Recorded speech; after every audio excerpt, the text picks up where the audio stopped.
नमस्कार, राष्ट्रवाद में आपका स्वागत है। आपके साथ मैं हूं सुशांत सिन्हा। राष्ट्रवाद यानी देश से बढ़कर कुछ नहीं। और आज जब देश की बात करूंगा तो बात होगी देश की सीमाओं की। अमेरिकी रक्षा विभाग ने चीन से जुड़े सैन्य और सुरक्षा विकास की सालाना रिपोर्ट में चीन को लेकर बड़ा दावा किया। इस रिपोर्ट में दावा किया गया है कि चीन ने भारत के अरुणाचल प्रदेश के बीच विवादित क्षेत्र में 100 घरों का एक गांव बसा दिया है। दावा किया गया है कि चीन ने सीमा के अंदर करीब 4.5 किलोमीटर अंदर यह गांव बसाया है। और इस रिपोर्ट की सच्चाई क्या है, वास्तविक हालात क्या है, यह जानना जरूरी है। क्या यह भारत के खिलाफ जो कहा जा रहा है वैसा ही है, विरोधियों का एजेंडा है? लेकिन मोदी सरकार को बात बात पर घेरने वाली कांग्रेस को सरकार को घेरने का एक और मौका जरूर मिल गया।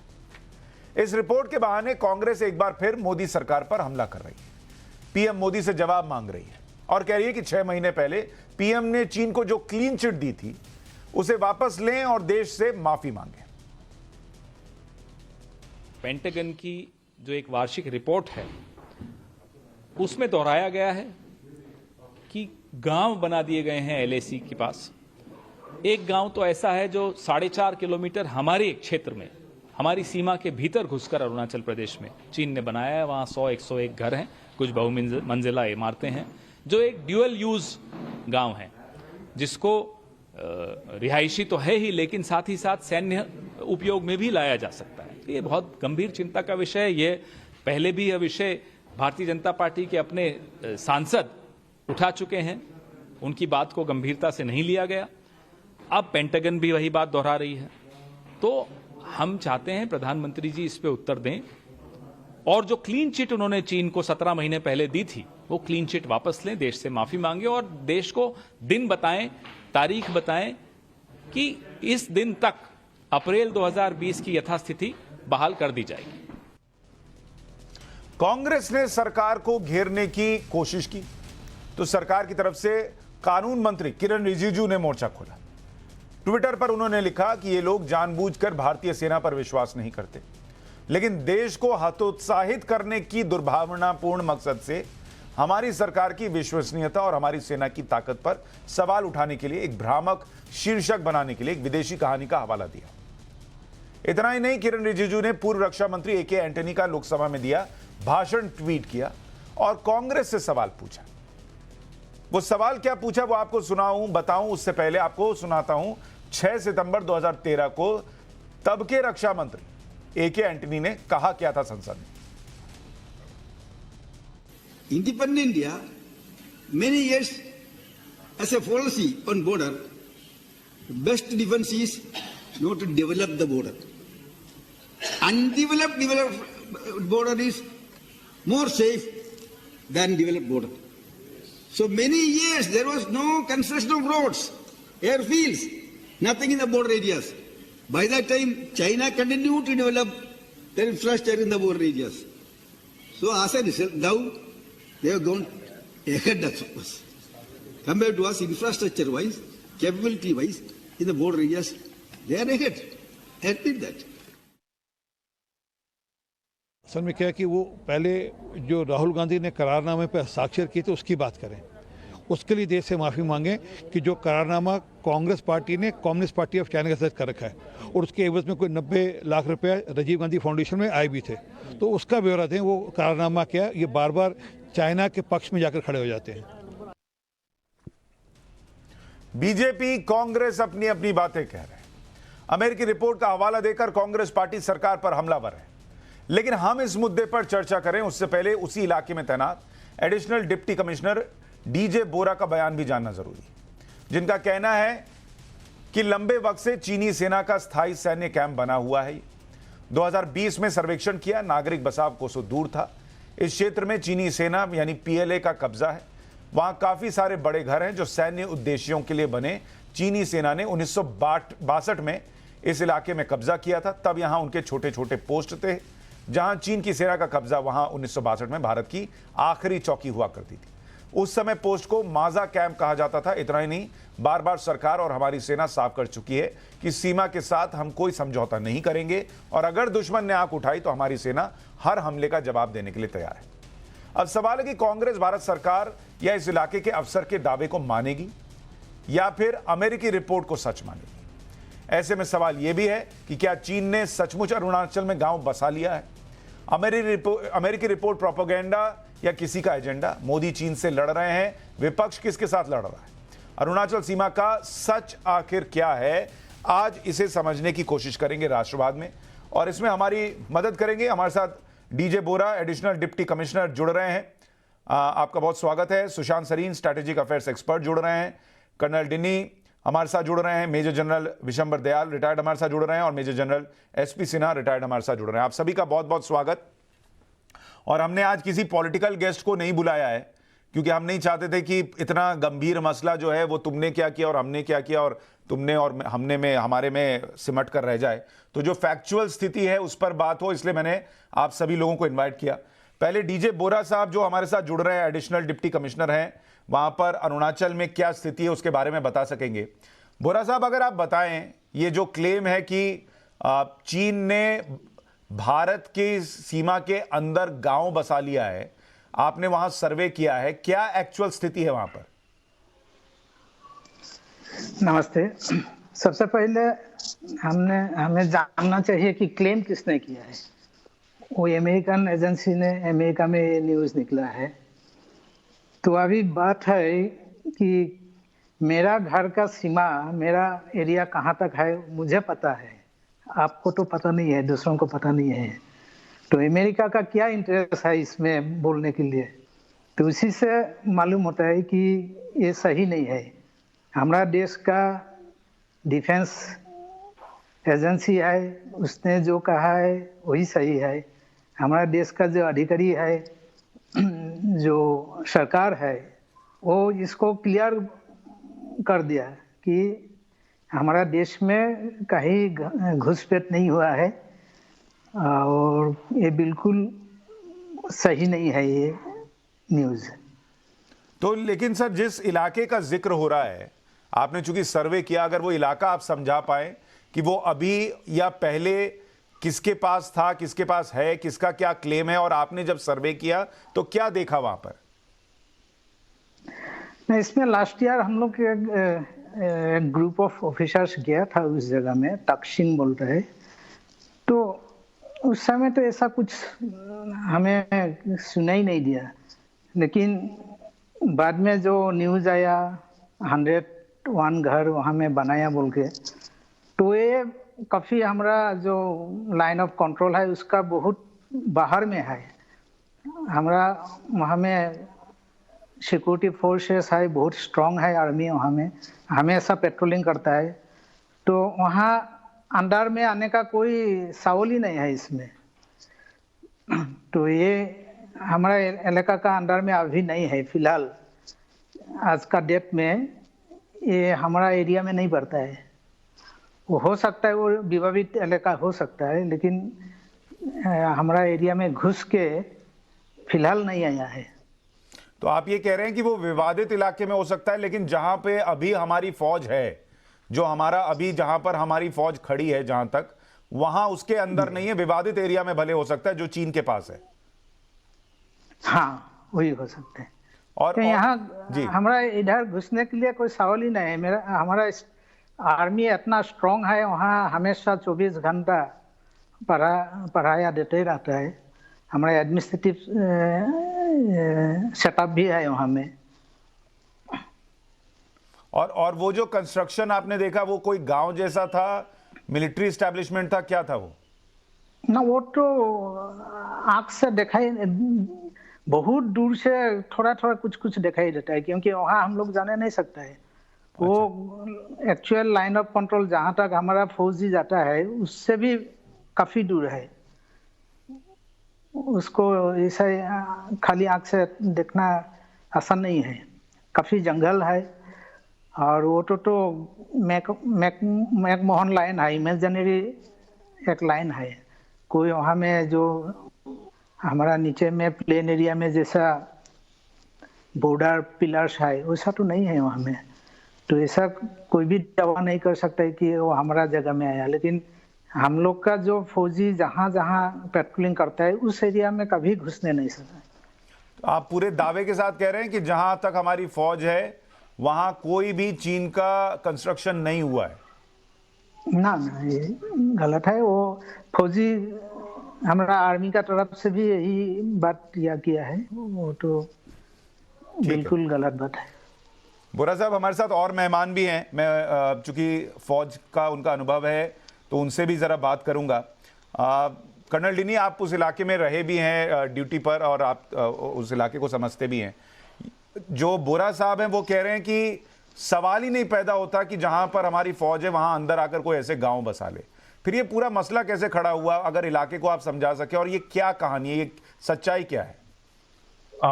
देखिए सुशांत जी, मैं line of actual control Ladakh में था, लेकिन मैं इस चीज का सेम पैटर्न यहाँ पे भी देखने को मिलता है। सबसे पहली चीज जो बोरा साहब लास्ट में बता रहे थे कि ग्राउंड पे कहीं पर भी डिमार्केशन नहीं है। पहले आप देखिए, जब मैकमोहन लाइन ड्रॉ किया था, एक स्केच पेन जिसे बोलते हैं हम आज की तारीख में, वो अगर मैप में ड्रॉ करते हैं, वो जो लाइन जहां ड्रॉ किया वो खुद ही 5 किलोमीटर तक तो वैसे ही ले लेगा ऑन ग्राउंड अगर देखा जाए तो। शुरुआत वहां से शुरुआत हुई है गड़बड़ की, किसका एरिया कहां तक है। नंबर 2, ये 2-3 चीजें हमें समझना बहुत जरूरी है। एक है एरिया अंडर आवर कंट्रोल और area under the Chinese control. China के कंट्रोल में कौन सा एरिया है, हमारे अंडर में कौन सा एरिया है। और एक ऐसा एरिया आता है जो विवादित स्थल बोलते हैं। ये जो पेंटागन का जो रिपोर्ट है उसमें भी क्लियरली उन्होंने बोला है, इन 2020 PRC build a large 100 home civilian well inside disputed territory. वो खुद ही बोल रहा है डिस्प्यूटेड टेरिटरी पे बनाया है, इंडियन कंट्रोल एरिया में नहीं बनाया है, डिस्प्यूटेड टेरिटरी में बनाया। डिस्प्यूटेड टेरिटरी में जैसे अभी लद्दाख में देखा, जो अक्साई चिन्ह वाला पूरा एरिया वो डिस्प्यूटेड टेरिटरी है। अगर वहां पर कुछ इंफ्रास्ट्रक्चर बनाता है वो, तो हमें ऑफकोर्स वो एरिया हमारा है, लेकिन हमारे क्या हम उसको डायरेक्टली कंट्रोल कर सकते हैं? नहीं कर सकते हैं। अगर उसके लिए तो फिर तो पूरा ओपन वॉर। ये कमोबेश वैसे है क्या कि जैसे पाकिस्तान, चूंकि वो कहता है इंडिया ऑक्यूपाइड कश्मीर है, तो वो कहे कश्मीर में देखिए इन्होंने ये बनाया, और हम जो है पीओके कहते हैं तो हम कहें पाकिस्तान ने बताइए उस तरफ ये बना लिया। बिल्कुल बिल्कुल, डिस्प्यूटेड एरिया का मतलब ही वही हुआ। तो ये जो एरिया और उसके साथ में लाइन ऑफ एक्चुअल कंट्रोल में there are areas of differing perceptions ही बोलता है। मतलब ब्रॉडली हमें एक आइडिया है कि कहां पर है, लेकिन वहां पे भी डिफरेंसेस हैं। तो ये एरिया जो है उस इलाके में आता है जहां डिस्प्यूट है। तो हमारा कंट्रोल वाले एरिया में, जैसे बोरा साहब बोल रहे थे कि आर्मी को भी बाईपास करके 4-5 किलोमीटर अंदर आकर नहीं बनाया। नंबर 2 चीज। दूसरी चीज, जैसे 1959 से ये जो इलाका है वो चाइना के समवेयर उन्होंने अपना एक कंट्रोल टाइप बनाकर रखा भी है। तो वो भी है, जैसे अक्सर चिन्ह में यहां पर किया तो उन्होंने वो भी किया है। इसके अलावा एक चीज और समझना बहुत जरूरी है सुशांत जी, इन्होंने क्या किया है, एक चाइनीज ने सिस्टमैटिकली उन्होंने बॉर्डर के एरिया को फोकस करने के लिए एक बॉर्डर पॉवर्टी एलिवेशन प्रोग्राम करके एक प्रोग्राम इन्होंने लॉन्च किया था। 2015 के आसपास उन्होंने लॉन्च किया था, और उसके चलते 600 गांव जैसे छोटे छोटे जो एरिया है वहां पर उन्होंने ये इंफ्रास्ट्रक्चर डेवलप करना शुरू किया ऑल पूरे एलएसी में। ये सिर्फ अरुणाचल में या कहीं पे इस तरफ नहीं, हर जगह पर उन्होंने बनाना शुरू कर दिया है, ताकि वहां पर उनका मकसद यह है कि वहां पर लोगों को, गांव से लोग वहां पर जाके बसें और वहां पर उस एरिया को और अपना जो उनका जो क्लेम है उसको स्ट्रांग बनाने के लिए वो कर रहे हैं। ये उनका सिस्टमैटिक प्लान है। और इसको यस, मैं मानता हूं कि अगर वहां पर ये स्ट्रक्चर्स आते हैं तो हो सकता है अगर जरूरत पड़े तो उसको आर्मी में रुकने के लिए या उस तरह के जो बेसिस का भी फायदा उठा सकता है। तो ये आज का एकदम से उठा हुआ एक प्रॉब्लम नहीं है, ये सालों से चला आपके हिसाब से आपको लगता है कि भारत के अंदर आकर गांव बसा दिया है चीन ने? आपकी रीडिंग क्या है?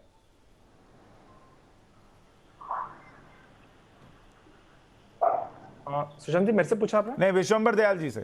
Okay, thank you. ऐसे था कि देखिए, पूरा का पूरा अरुणाचल प्रदेश विवादित है। चाइना कहता है मेरा पूरा अरुणाचल प्रदेश है, चाइना कहता है मेरा पूरा लद्दाख है। आप एलएसी को समझने की कोशिश कीजिए साहब, वो इंटरनेशनल बाउंड्री नहीं है। इंटरनेशनल बाउंड्री नहीं है तो एलएसी पर चाइना भी घुसने की कोशिश करता है, आप भी घुसने की कोशिश कीजिए। मैं मानता हूं कि 1959 से एक वहां पोस्ट थी, लेकिन अगर ये सैटेलाइट तो झूठी नहीं हो सकती। सैटेलाइट है, सैटेलाइट की पिक्चर है, उसको वेरीफाई करवा लीजिएगा। सैटेलाइट की इंडिया में बहुत, अपनी सैटेलाइट से पिक्चर ले लीजिएगा। और अगर ये सैटेलाइट सच्ची है तो उस एक टूटी फूटी एक पोस्ट जो थी 1959 से, अगर उसके चारों तरफ आपने 100-150 अगर हट बना दी या कुछ भी घर बना दिए तो साहब उसने कार्रवाई की है ना एलएसी पर। देखिए चाइना ये करता है, कल वो कहेगा मेरे तवांग भी के साथ में भी कहीं एक थोड़ा सा एरिया देखूंगा कि ये भी विवादित है। ये विवादित और ना विवादित ऐसी इस किस्म का जो हमारा रवैया है ना, इसको बंद कीजिएगा, एक मजबूत स्टैंड बताइएगा। एलएसी साहब मैकमोहन लाइन 1914 से मैकमोहन लाइन जो है वो बिल्कुल एक आइडेंटिफाइड है कि भी ये मैकमोहन लाइन है। वो ऊपर नीचे हो सकती है, कहीं नाले में नहीं दिखेगी, कहीं पहाड़ पे नहीं दिखेगी, पर वो एक मैकमोहन लाइन है। उसकी एक सैंटिटी है। पूरे अरुणाचल प्रदेश में तवांग के एक छोटे एरिया को छोड़ के, तवांग को छोड़ के, बल्कि छोड़ के हमारा तिब्बत से कुछ, बाकी पूरे इलाके का तिब्बत से कुछ नहीं मिलता। इसलिए थोड़ी हमने उसको नेफा से अरुणाचल प्रदेश का स्टेटस दिया था। इसलिए स्टेटस दिया था कि उसका अपना एक स्टेटस है, उसका कोई ना कोई कल्चरल वो है, ना कोई उसकी एफिलिएशन है। तो ये साफ इलाका भारत का है। अब वो चाइना कहता है ये मेरा है, चाइना कहने दो। लेकिन अगर उसने ऐसी हरकत की है तो साहब ऐसी हरकत उसने 1986 में भी की थी, सॉन्गजुंगछू में भी की थी। वहां भी वोंगडोंग उस पे वो रिज पे आके उसने कंपनी लगाई थी, तो हमने कार्रवाई की ना, हमने ऑफेंसिव कार्रवाई की। हमने भी जाके पीछे उसके पैरा ड्रॉप का हमने ड्रॉप कर दी, वहां पे जाके कंपनी से ज्यादा बड़ी स्टैंड ड्रॉप कर दी। वो विवाद चला 1987 में, उसका समझौता होना पड़ा 1987-88 में, 1993 में जाके एग्रीमेंट हुई। 9-10 साल लगे पर उसने खाली किया। ऐसे हल्के में मत लीजिए, ऐसे चाइना ने। ठीक है, आप ये कह रहे हैं कि जहां बनाया उन्होंने वो इलाका है जहां उनकी पोस्ट ऑलरेडी थी, लेकिन आप ये कह रहे हैं कि वो भी बनाने नहीं देना चाहिए था। क्यों किस लिए साहब? कमाल की बात कर रहे हो आप लोग। आप हमारा है पीओके, विवादित है, जाके बना साहब। ये रवैया, ये मेंटल जो हमारी एक जो मेंटल हम एक एटीट्यूड लेके चल रहे हैं ना चाइना के अगेंस्ट, इससे हमें ऊपर उठना पड़ेगा। ठीक है, ये कोई विवादित नहीं है। एसपी सिन्हा साहब, आपके हिसाब से जो विशंबर दयाल साहब कह रहे हैं कि ये भी क्यों बनाने दिया, एसपी सिन्हा साहब? नहीं, अगर उसने बना लिया, आप सो रहे थे तो कुछ कार्रवाई कीजिए ना। ठीक है सर, अब उनका सुन ले, फिर आपके पास आता हूं। जी रिपीट करो अपना क्वेश्चन। मैं ये कह रहा हूं विशंबर दयाल जो कह रहे हैं उस पर आपका रिएक्शन चाह रहा हूं। वो कह रहे हैं कि अगर वो इलाका जहां उनकी एक चौकी थी वहां अगर 100 घर बन गए तो वो भी क्यों बनाने दिया? देखिए, पहली बात तो है कि चाइना इंडिया का जो बॉर्डर है वो मैकमोहन लाइन चाइना नहीं मानता है। हम कहते हैं कि मानना चाहिए। कितनी बार हिंदुस्तान ने ऑफर किया कि इसको फ्रीज किया जाए, चाइना मानता नहीं, पहली बात। दूसरी बात, जो जिस एरिया में ये विलेजेस बनाया जा रहा है, बॉर्डर के पास 100 और पूरे उसके पीछे 600 के करीब है, ये है सारी चू रिवर अपर सुबनसिरी में ये बनाया जा रहा है। दूसरी बात ये है। तीसरी बात है, ये एरिया चीन के कंट्रोल में 1959 से 1959 से है, तो ये हमारे कंट्रोल में मोदी सरकार के टाइम में ये नहीं उसके कंट्रोल में आया। चौथी बात जो मैं कहना चाहता हूं कि ये जो कंस्ट्रक्शन चीन कर रहा है उसका एम बहुत है बढ़िया, ये बहुत ही चालाकी से गेम खेल रहा है। ये सलामी स्लाइसिंग टेक्निक है। ये इंच बाय इंच आगे बढ़ने का प्रतीक है कि इसको डुअल पर्पस विलेज बनाओ, पहले सिविलियन का रूप दिखाओ, लेकिन उसमें पीएलए के लोग और जो पीपल लिबर का पुलिस जो है चाइना की वो वहां रहेंगे, और मिलिटरीली हर एक विलेज जो गांव है वो सेल्फ कंटेन्ड होगा, सेल्फ प्रोटेक्टिव गियर उसके पास होगा, सेल्फ प्रोटेक्टिव ग्रिड होगा। ये उसका ये है। आपको समझने की जरूरत है कि चीन अरुणाचल प्रदेश को साउथ तिब्बत कहता है। चीन की स्ट्रेटजी है 1 palm 5 finger स्ट्रेटजी। पाम है तिब्बत और फिंगर से नेपाल, भूटान, सिक्किम, अरुणाचल प्रदेश और लद्दाख। और वो अरुणाचल पे दृष्टि उसके इसलिए लगी रहती है क्योंकि अरुणाचल हमको मौका प्रदान करता है कि हम चाइना को अपने मिसाइल सिस्टम के साथ उसको टारगेट कर सकते हैं। दूसरा जो geo strategic importance Arunachal Pradesh का, कि वो हमको अरुणाचल प्रदेश की क्षमता देता है कि हम अपना multi layered air defence system install कर सकते हैं और चाइना का जीना हराम कर सकते हैं। दो चीज। तीसरा चीज जो सबसे महत्वपूर्ण है कि अरुणाचल प्रदेश तिब्बत का बॉर्डर टच करता है, तो ये चीन के लिए बहुत बड़ा खतरा है। चीन समझता है कि अरुणाचल प्रदेश यदि उसके गिरफ्त में नहीं आया तो तिब्बत पे कभी भी खतरा आ सकता है, इसीलिए वो परेशान है, इसीलिए वो अरुणाचल प्रदेश को साउथ तिब्बत कहता है। अब सवाल ये पैदा होता है कि यदि मौजूदा सरकार की निंदा हो रही है इस विषय पे तो ये गलत है, ये आधार रहित है, आधार विहीन है, ये गलत है। अभी जहां तक हम लोग बैठे हैं वहां बैठे हैं। हाँ, हमको यदि और एग्रेसिव मोड में आना है, जैसे हम लोग को सेना में सिखाया जाता है, offence is the best form of defence, तो हम यदि और एग्रेसिव होंगे तो चाइना डिफेंसिव मोड में आएगा। ठीक है, हमको एक सेकंड दो, हमको 30 सेकंड तो मैं ये कहना चाहता हूं, जिस तरह से चीन प्रोपेगेंडा कहता है ये साउथ तिब्बत है, हमको ऐतिहासिक रूप से मुझे पता है कि मगध एम्पायर का चीन का कई क्षेत्र था, मगध एम्पायर के कंट्रोल में था। हमको क्लेम करना चाहिए, ऐतिहासिक ये हमारा जमीन है। हमको ये काउंटर प्रोपेगेंडा खेलना पड़ेगा यदि हम चीन को डिफेंसिव मोड में रखना चाहते हैं तो। ठीक है। सुशांत सरीन साहब, क्या अभी तक जितनी बातें निकली उसमें यह तो है कि जहां तक भारत की फौज है उसके अंदर आकर कोई गांव नहीं बसाया गया, लेकिन जो विशंबर दयाल कह रहे हैं कि वो जहां बनाया वहां भी क्यों बनाने दिया अगर वो विवादित क्षेत्र है? सुशांत, दो तीन चीजें में पहले तो एक मेरे ख्याल ये जो हमने अमेरिकियों के ऊपर एक विवाद बनाया हुआ है, यार अमेरिकी आपको फेवर कर रहे हैं। अपनी रिपोर्ट में ये चीज अगर वो लेकर के आ रहे हैं तो ये आपके एक लिहाज से पक्ष की बात कर रहे हैं। वो मानते हैं कि अरुणाचल आपका एक भाग है और वो चीन का जो क्लेम है उसके ऊपर उसको सिरे से रद्द करते हैं, और वो ये दुनिया भर को दिखा रहे हैं कि चीन किस तरीके से धौंस धमकी का इस्तेमाल कर रहा है अपने पड़ोसी देशों के साथ। अब हम इतने अहमक हैं कि हम यही नहीं समझ रहे और उसके ऊपर हम बोल रहे हैं अमेरिका की साजिश है और पता नहीं क्या क्या हमने फलसफे बना लिए। तो या तो हमारे को थोड़ी सी अपनी अकल भी होनी चाहिए यार, हम किस तरीके की बात करते हैं। तो मतलब ये ऐसी हमने एक राजनीतिक उठक पटक शुरू करी हुई है कि पता नहीं हम क्या आपस में क्या बातचीत करते हैं। एक तो पहलू ये है। दूसरी चीज, जहां तक ये पर्टिकुलर एरिया का विवाद है, मेरे ख्याल हमारे जो तीनों कुलीग्स बात कर रहे हैं, इनफैक्ट चारों मेरे जो कुलीग्स हैं, बोरा साहब भी, सबकी अपनी अपनी बात बिल्कुल ठीक है। देखिए, पहली बात तो ये है कि ये कोई नया अतिक्रमण नहीं है। ये आज से लगभग 50 वर्ष पहले का एक हमारी एक इंटरनेशनल बॉर्डर है, एक लाइन ऑफ कंट्रोल है, एक जो चाइनीज लाइन ऑफ कंट्रोल, जहां पर चाइनीज मानते हैं कि हमारी लाइन ऑफ कंट्रोल है, उस पर उन्होंने ये गांव बसाया है। आप भी कल अपने वहां पर गांव बसा लीजिए, किसने आपको रोका है? पहली बात। दूसरी चीज ये कि आप एक चीज हम लोग शायद नजरअंदाज कर रहे हैं, हमारे जो चीन के साथ कुछ समझौते हुए हैं, उसमें एक समझौते में यह भी बात लिखी गई थी कि कोई भी जब टेरिटरी का आदान प्रदान होगा या इसके ऊपर बातचीत होगी तो जो सेटल्ड एरियाज हैं उनको डिस्टर्ब नहीं किया जाएगा। ठीक है, हम अक्सर इस बात को भूल जाते हैं। चीनी क्या कर रहे हैं कि वो अभी तक ये एरिया सेटल्ड नहीं थे, सिर्फ उनकी एक दो पोस्ट वगैरह थी यहां पर। वो अब इन एरियाज को एक लिहाज से आपको फेट कंप्लाई दे रहे हैं कि भाई यहां पर हमारे भी गांव बसे हुए हैं, इसलिए कल को जब इस पे बातचीत होगी, आगे बातचीत बढ़ेगी, तो ये एरिया आप नहीं क्लेम कर सकते। तो एक लिहाज से वो जो लाइन ऑफ कंट्रोल या जो भी उनकी क्लेम लाइन ऑफ कंट्रोल की, उसको सीमेंट करने की कोशिश कर रहे हैं, उसको कंसोलिडेट कर रहे हैं।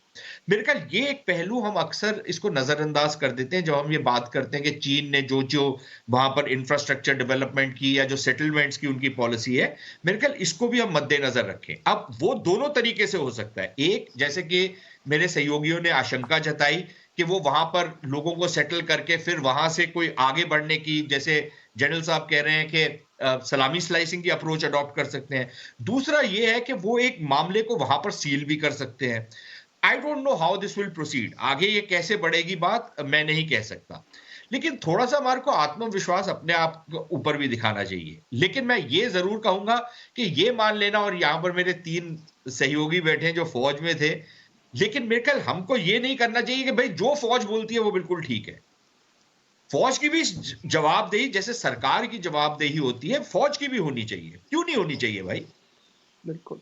जो ना एवरीबडी, हर आदमी ये कोशिश करता है अपने आप को प्रोटेक्ट करने की। तो अगर कोई सवाल पूछा जाता है तो उस सवाल को सिर्फ इस करके आप खारिज मत कर दीजिए कि सवाल पूछने वाला क्या था।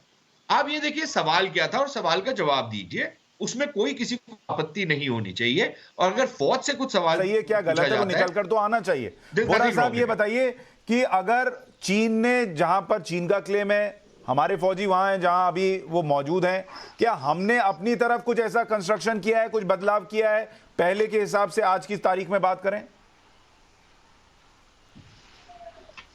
एक्चुअल जो लाइन ऑफ LAC है, जहां तक पेट्रोलिंग में जाता है वहां में हम लोग कुछ नहीं किया है, लेकिन उस लाइन को 2 दिन का रास्ता है हमारा, जहाँ विलेज है तक्षिंग बोलता है उसको। वहाँ से 2 दिन का रास्ता, 3 दिन किसी को 3 दिन भी लगता है ऑन फुट। तो वहाँ तक हम लोग का पेट्रोलिंग जाता है। तो वहाँ उस एरिया में तो कुछ नहीं किया है, लेकिन वो 2 दिन का रास्ता का इस तरफ हमारा सीमा का अंदर में वो तक्षिंग विलेज है वहाँ में। ठीक है कर्नल डिनी साहब, ये चीज भले स्पष्ट हो जाए कि भाई आप जहां पर भारत के सैनिक हैं उसके अंदर आकर आपने कोई नया ऑक्यूपेशन नहीं किया है, ऑक्यूपाई नहीं किया है, जो पहले की स्थिति थी वही है। लेकिन अगर वो बना रहे हैं तो उसको रोके कैसे, और हम क्यों नहीं बना रहे फिर इधर? देखिए सुशांत जी, इसमें मैं 2-3 चीजें मैं क्लैरिफाई करना चाहता हूं। सबसे पहले तो जो सुशांत सरीन जो बता रहे थे कि फौज से क्वेश्चन पूछना चाहिए, बिल्कुल पूछना चाहिए और उसका जवाब भी देते हैं एंड बिल्कुल प्रॉपर तरीके से देते हैं। और इंडियन आर्मी जो है वो डेमोक्रेसी के अंदर में आते हैं, तो उसमें कोई प्रॉब्लम नहीं है उनको। एंड प्रॉब्लम होता है कि उसको इंटरप्रेट किस तरह से किया जाता है और जो पोलिटिकल पार्टीज किस तरह से उसको मिसयूज या उसको प्रोपेगेंडा में शामिल। तो वी आर, मतलब हमारे तरफ से कोई ऐसा नहीं है कि हमसे सवाल कोई ना पूछे, सबसे पहली बात। दूसरी चीज जो है, हम क्या कर रहे हैं, हम भी कर रहे हैं अभी। ये प्रॉब्लम जो पूरी जो आज जो चाइना इतना सब कुछ कर रहा है वो उसी की वजह से कर रहा है। मैं कुछ आंकड़े देना चाहूंगा। ये जो बॉर्डर रोड्स की बात कर रहे थे, जो आपने ए.के. एंटनी का साहब का दिखाया था पार्लियामेंट में कि भाई हमारा स्ट्रेटेजी था कि हम नहीं बनाएंगे, उसके बाद से देखिए 2016 में 4,600 करोड़ के पैसा अलॉट हुआ था बॉर्डर रोड्स के लिए। 2021 में वो 11,800 करोड़ हुए हैं, मतलब इंक्रीज हुआ है। फॉर्मेशन कटिंग जो 2016 में 230 किलोमीटर पर ईयर होता था, आज की तारीख में 470 किलोमीटर पर ईयर हो रहा है। तो इसका मतलब हम भी बना रहे हैं वहां पर। और अभी जो अरुणाचल की बात करें तो ट्रांस अरुणाचल हाईवे बन रहा है, जो टनल्स बन रहे हैं, तो ये सब चीजें चाइना भी तो देख रहे हैं। जो अगर आप लद्दाख में जाकर विशंबर दयाल साहब, ये जैसा आप खुद भी कह रहे थे कि पूरे अरुणाचल पर चीन का क्लेम है, उनके नजर से देखिए तो हम तो बहुत कुछ कर रहे हैं, तो वो उसको कहेंगे, हम उनको कहेंगे, और ये चीज तो चलेगी फिर। साहब उनकी नजर से तो हमने देखना बंद कर दिया ना, जब हमने उसको अरुणाचल प्रदेश डिक्लेयर कर दिया। आप कैसी बातें कर रहे हो कि साहब उनकी नजर से देखो? नहीं, अरे सर उनकी नजर से देखने नहीं कह रहा हूं, पर मैं ये कह रहा हूं कि हम भी तो भाई उनका जो क्लेम है हम भी तो वो कर ही रहे हैं ना उस इलाके में जो उनका क्लेम है। ये तो उनको देखने और उनको देने के लिए कोई थोड़ी कह रहा है। नहीं सुशांत जी, देखिए पहले तो मैं यहाँ पे बैठ के ना तो कांग्रेस को बचा रहा हूं, ना मोदी सरकार को बचा रहा हूं, ना यहाँ पे हमारा मकसद है कि कौन सरकार। अगर उनको बचाना होता तो मैं उनके प्रवक्ता बुलाता ना, आप लोगों को बुलाया है स्थिति समझने के लिए। तो सिर्फ समझिए, फिर बात समझने की कोशिश कीजिए। फिर आप, ये देश की भूमि है, ये LAC, ये जो मैकमोहन लाइन है, ये आज से नहीं 100 साल पहले से है, ये देश की भूमि है। 1962 में हमारे साथ जो हुआ बहुत बुरा हुआ, हम अनप्रिपेयर्ड थे बिल्कुल। मैं कहता हूं पूरी पॉलिटिकल, और मैं एक बात मानता हूं, मैं उनमें से हूं जो कहता हूं कहीं ना कहीं मिलिट्री की भी फॉल्ट रही होगी, और आज भी कहीं ना कहीं जब इन्होंने गांव बसाया है तो हमारी कहीं ना कहीं फॉल्ट रही होगी ना, इंटेलिजेंस की, सैटेलाइट्स की। और ये एडिशनल साहब खुद ही कह रहे हैं, बोरा साहब की, ये तो लास्ट ईयर गए थे, दूर से देखा था। साहब बॉर्डर को ऐसे नहीं लिया जाता, LAC को ऐसे नहीं लिया जाता। अगर आप जो उसकी परसेप्टिव लाइन है उसके परली तरफ गांव बसा रहे हैं तो मैं आपके साथ सहमत हो सकता हूं। वो उस तरह बता रहा है जो विवादित एरिया है, जो मैकमोहन लाइन के इस तरफ है, एक पोस्ट थी उसके चारों तरफ। तो आप कह रहे हैं भारत को जहां उनकी चौकी थी उसके पार जाकर गांव बसा देना चाहिए था? मैं कहता हूं साहब, अगर उसने 100 घर बना दिए इसके पास, तो आप भी बनाइए, या इन 100 घर को उछेड़ भेजिए। क्योंकि जैसे सरीन साहब कह रहे 1993 की ट्रीटी को वो कल बोलेगा, और वो फिर आपका यू गो वीक ना। आपके जो नेगोशिएटिंग पॉइंट्स हैं on the negotiating table, you are becoming weak. ठीक है, somebody accept, किसी ने आप मेरे को नहीं बोलने देते, कोई बात नहीं। सुशांत सर एक मिनट विशंबर दयाल जी, ये आपकी बात गलत है। अभी अगर आप चाहेंगे तो आप इस डिबेट की पूरी क्लिप निकाल लीजिएगा, शायद सबसे ज्यादा आप ही बोले होंगे, सबसे ज्यादा शायद आप ही बोले होंगे। लेकिन अगर आप ये चाहते हैं कि कोई सवाल मन में आए और वो ना पूछूं तो वो नहीं होगा। सवाल पूछिए, तो सवाल पूछिए इंट एजेंसीज की जो फेल किए, जो एक घर बनते ही पहली पे क्यों नहीं इंट आई हमारे पास? क्यों हमारे पास क्या सैटेलाइट नहीं है? हमारे पास क्या इंटेलिजेंस सोर्सेज नहीं है? भाई 1 साल तक आपके पास इनपुट नहीं आई है। कहीं अमेरिका से आपको एक सैटेलाइट मिल गई और आज मीडिया में आ गई है तो आप इस पे विवादित समझ रहे हो, और इसको भी आप लोग ढीली ढाली नजरों से देख रहे हो। साहब चाइना इज ए कंट्री जहां मैसेजिंग, देखो लड़ाई तो लड़ नहीं सकता, चाइना लड़ाई नहीं लड़ने आया। जल सिन्हा ने बिल्कुल ठीक बोला, वो इस्लामी स्लाइसिंग करता है, चाइना ओपन लड़ाई नहीं लड़ना चाहता। अगर वो ओपन लड़ाई नहीं लड़ना चाहता तो आपकी मैसेजिंग होनी चाहिए ना, स्ट्रॉन्ग मैसेजिंग। जैसे 1986 में जब उसने सुंदरम चू में किया था तो हमने एक बहुत स्ट्रॉन्ग मैसेजिंग की। और ठीक है। इंफ्रास्ट्रक्चर का भी बहाना बंद कीजिएगा। 1967 में नथुला में हमारे पास कोई इंफ्रास्ट्रक्चर नहीं था। 1967 में दो चोला में चीजें हमारे स्पष्ट हैं पास- सर जो आप लोगों ने हमने जानकारी दी, और मैं उसको चाहता था कम से कम ये रोका। जानकारी पहुंचे एक आदमी के जरिए नहीं, कम से कम 4-5 लोगों के जरिए पहुंचे। भारत की फौज जहां है उसके अंदर आकर कोई गांव बसा लिया गया हो, यह स्थिति नहीं है। लेकिन हां, बतौर सैनिक अगर आपको यह लगता है, विशंबर दयाल साहब को या दूसरों को भी लगता है कि अगर भारत को अपना क्लेम मजबूत करना है, चीन की जो स्ट्रैटेजी रही है उससे अलग चलना है, तो आपको भी उस जगह पर जहां आप क्लेम कर रहे हैं कि भाई आपके फौजी हैं और आपकी जगह है, आप वहां पे गांव बसाइए जैसे वो बसा रहे हैं, तो वो चीज होनी चाहिए। इसको लेकर वो बात कर रहे हैं। आप सभी का बहुत शुक्रिया।